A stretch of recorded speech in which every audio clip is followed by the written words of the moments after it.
Salut! Aujourd'hui, petite vidéo, vous êtes plusieurs à m'avoir demandé ce qu'il fallait mettre dans son sac pour partir à Saint-Jacques-de-Compostelle. Alors, moi je suis un peu particulier, je suis déjà parti avec un hamac. C'est pas que pour les bivouacs, c'est aussi pour les pauses, c'est important. Faire une pause et prendre le temps de se sécher les pieds, c'est primordial, il faut les bichonner. Et bien je vous montre tout de suite, suivez-moi, c'est parti. Donc le hamac, voilà, ça pèse 500 grammes maintenant chez Decat. Il y a peut-être des versions encore plus légères, mais celui-là, il m'a ravi. Voilà, donc, première des choses, le choix du sac. Ici, c'est un sac à dos semi-rigide. J'ai pas pris d'armature, mais j'ai pas pris un sac souple non plus. Ça permet de ne pas transpirer dans le dos et d'avoir quand même un sac super léger. C'est important, on va le porter tout le temps. Donc, même si on met pas grand-chose dedans, il ne faut pas non plus que le sac soit super lourd. Et bien regardez, ça ne veut pas rester. Ici, une lampe frontale. En cas de bivouac, c'est pratique. La nuit, il fait vraiment noir, noir, noir. D'ailleurs, pour voir les étoiles, c'est magnifique. Mais aussi pour les furieux qui veulent partir tôt le matin. Moi, je ne suis pas de sur-là, normalement. Mais après avoir fait quelques jours de canicule, je me suis retrouvé à partir à 5h30, 6h un matin.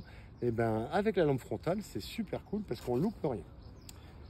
Mais j'ai aussi dormi pas mal en auberge. Donc, j'ai pris un cache-yeux indispensable parce que je suis assez sensible à la lumière. Si vous l'êtes moins, c'est pas grave. Par contre, tout le monde est sensible au bruit. J'ai aussi pris des boules caisses. Qu'est-ce que j'ai d'autre dans mon sac? Surprise, allez, on est sur les petits accessoires. Une autre paire de semelles, ça permet d'alterner un jour sur deux et de faire comme si on changeait de chaussures, même si on n'a pas non plus le poids des chaussures dans le sac. Donc une deuxième paire de semelles, c'est super confort. Des anti-inflammatoires, voilà. Ibuprofen, ça fait aussi antalgique, c'est royal. Allez, je vous montre, regardons tout ça. Ça n'en fait pas partie. Regardons tout ça ici. Alors, une paire de chaussures légères, des tongs pour le soir. Je le disais, voilà, il faut bichonner ses pieds. J'ai commencé comme ça. C'est super confort d'avoir un truc avec les pieds à l'air, de pouvoir marcher le soir. Qu'est-ce que j'ai? Donc, j'ai un t-shirt sur moi et un autre t-shirt dans mon sac. Le t-shirt que j'ai sur moi et dans lequel je transpire la journée, je le lave sous la douche le soir, je le fais sécher. C'est un textile technique qui sèche super vite. Je vous le conseille, j'en ai pris deux comme ça. Comme ça, celui qui est en train de sécher, je peux mettre l'autre le soir. J'ai aussi pris deux t-shirts à manches longues, dont un en mérinos. Mérinos, la laine mérinos, ça permet, s'il fait chaud, de réguler la température. Comme ça, on peut mettre un petit t-shirt à manches longues le soir quand il y a des moustiques. J'ai un autre t-shirt à manches longues en textile technique. La fameuse serviette de chez Decat, ça sèche super vite. J'ai opté pour ne pas en prendre une trop grande, mais ça pourra m'essuyer quand même. Parce que plus c'est grand, plus ça pèse. Voilà un petit cache-cou. Un cache-cou en cas de mal de gorge. Ça peut aussi se mettre sur la tête quand on n'a pas la casquette. Casquette, c'est indispensable. Alors prenez-en une stylée, c'est important, mais prenez-en une lavable. Moi, je la lavais tous les jours. Bon, c'était la canicule, mais vous allez voir, vous allez transpirer dans la casquette. Des chaussettes, deux paires de chaussettes, moi j'en ai trois. J'ai opté pour des tailles basses.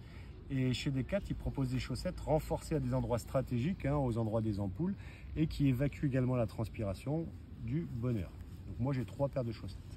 J'ai également pris un sweat un peu spécial, il vient aussi de chez Decat, un peu technique dans le sens où ce sweat, il a les dessous de bras, les aisselles aérées. Comme ça permet d'avoir chaud. Là, si on part le matin à 5h30, 6h, c'est pas la canicule, ça fait du bien et on ne transpire pas comme un cochon parce que c'est aéré en dessous. J'ai opté pour deux autres caleçons. Voilà, c'est pareil, j'en ai un sur moi que je lave sous la douche le soir et j'en ai un autre prêt. C'est bien d'en avoir un troisième quand même, c'est pas pour ce que ça pèse. Particulièrement celui-ci, je sais pas quelle matière c'est pas moi qui l'ai acheté ce caleçon.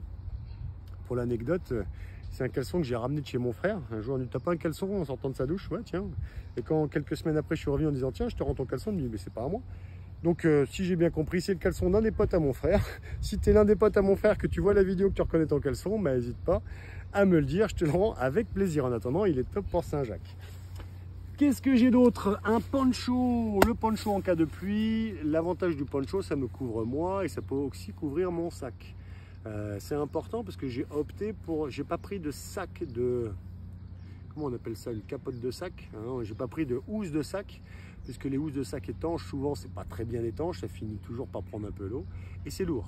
Donc moi ce que j'ai fait, j'ai pris un poncho, regardez c'est quand même assez, ça prend pas très encombrant et c'est pas très lourd.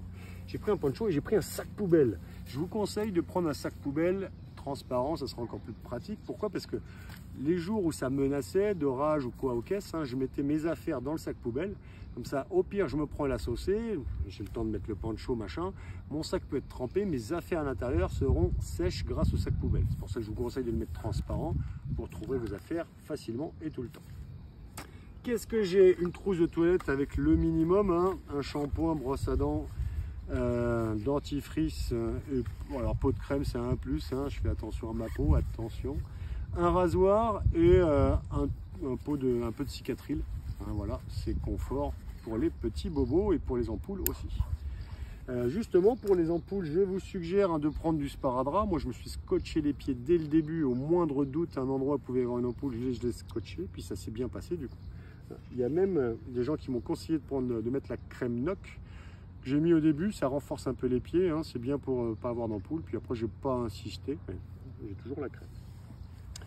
Voilà, une batterie de téléphone. Moi je suis un peu connecté, ça peut être confort, surtout si on bivouac, mais c'est quand même confort d'avoir une batterie de téléphone. Et là en dessous on le voit pas bien, c'est un sac à viande, c'est comme un duvet mais en drap. Là dans la plupart des gîtes, alors soit ils vous proposent les draps, soit ils vous les louent, mais c'est confort d'avoir le sien. Puis en cas de bivouac j'étais tranquille. Donc un sac à viande c'est bien, c'est pas lourd. Voilà la gourde. Une gourde, moi j'ai fait le choix de la gourde isotherme. Il y a plein de pèlerins qui se baladent avec des gourdes du même volume qui font 1 litre. Celle-là fait que 0,8 parce qu'elle est isotherme. Il y en a même qui se baladent avec 1, 2, 3 litres. Beaucoup vont dire oh, je fais le roadmap de tous les points d'eau, etc. Aucun ne va m'échapper. Moi j'y vais plutôt au feeling et je me dis que voilà, si j'ai plus d'eau, je vais taper chez l'habitant. C'est l'occasion de sympathiser avec des gens et en général les gens sont très contents de nous offrir à boire et de discuter. Donc au pire, on va se faire peut-être 1, 2, 3 km sans trouver d'habitation, sans eau, mais ça c'est toujours bien passé. Voilà, les chaussures, j'ai opté pour des chaussures de trail. Voilà, chaussures de running. Donc il y en a qui vont vous dire, voilà, les chaussures de marche, c'est mieux, c'est costaud, ça bougera pas. Là, peut-être après 1000 bornes, être fatigué, je les changerai, mais j'ai opté pour ça, c'est confort. Voilà, c'est des chaussures qui vont bien pour le running aussi de mon côté et c'est bien. Moi je bichonne ma posture, j'ai des problèmes de genoux, de hanches, de dos et voilà, en tout cas ces chaussures de trail elles me vont au top. Je choisis ces chaussures là et n'oubliez pas de choisir une pointure au dessus, parce que sinon vous allez taper dedans et ça va pas être bon et pour les ampoules ça sera moins bien. Donc prenez de la place dans vos chaussures. La partie un peu plus chaude que j'ai pris au début, puis finalement dont je me suis débarrassé parce que c'était la canicule, mais c'est 3 choses. J'ai un deuxième t-shirt voilà, à manches longues, un bas de jogging et un poncho qui fait à la fois couverture. Vous avez vu, j'ai pas de gros pull, donc c'est mon poncho au cas où le gros pull, et ce poncho il peut aussi faire couverture si c'est nécessaire pour bivouaquer ou si j'en ai pas. Voilà ce que j'ai sur mon sac. Alors ce sac il est bien parce que ça c'est une sacoche qui se met et qui s'enlève. Je mets mes sous là-dedans, en tout cas mes papiers et les choses qui craignent un petit peu. Qu'est-ce que j'ai là-dedans? Une boîte de Compeed, les fameux pansements super qui font une deuxième peau. J'ai pas eu besoin, mais qu'est-ce que j'en ai entendu parler? Tous les pèlerins m'en parlaient.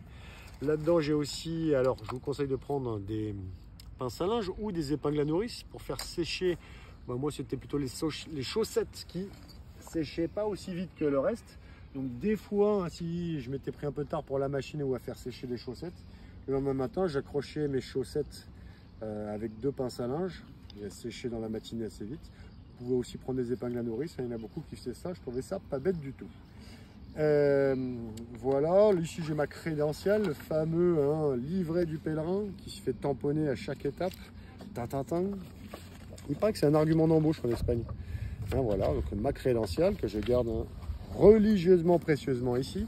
Je vous disais, je suis assez connecté, je pourrais faire un topo sur les applications justement pour le chemin de Saint-Jacques, mais je me balade quand même avec 3 ou 4 pages A3 dans lesquelles j'ai la liste de tous les gîtes sur le chemin de... alors là, c'est du Puy-en-Velay à Saint-Jean-de-Pied-de-Port, tout le long, voilà, j'ai tous les gîtes, je les ai au téléphone.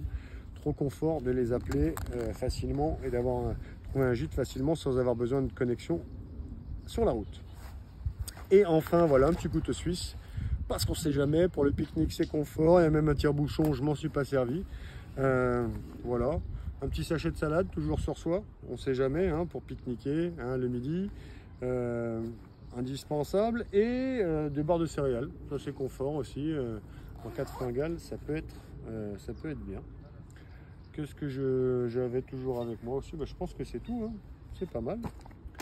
En tout cas, j'ai oublié de vous le dire, si vous voulez pas louper les prochains conseils, abonnez-vous et likez la vidéo.